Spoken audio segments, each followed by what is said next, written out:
Ako po si Eugene, ang primary operator ng UV Flatbed dito sa Felix. Ito naman po ang UV Flatbed printer. As of March 4, madalas na ito magamit. Naka 229 pieces kami na run last week. Sa consumable naman po, nag-consume ako ng 0 bottle ng ink. Andito naman po ang in-use supplies namin. Maayos po. Dito naman po ang stock at unused updated ang inventory reports as of kahapon po. Ito naman po ang aking printer head. Ito naman po ang ABR. Ganito naman po ang tawang pag-head clean.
Bali, bitak na po yung black tsaka magenta po.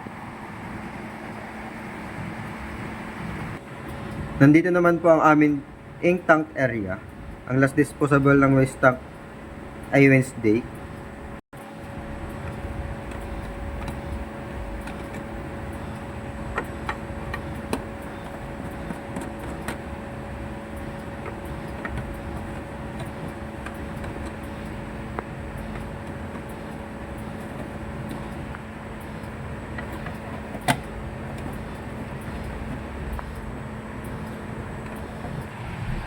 Nilinis ko yung printer every Wednesday kaya maayos po ito.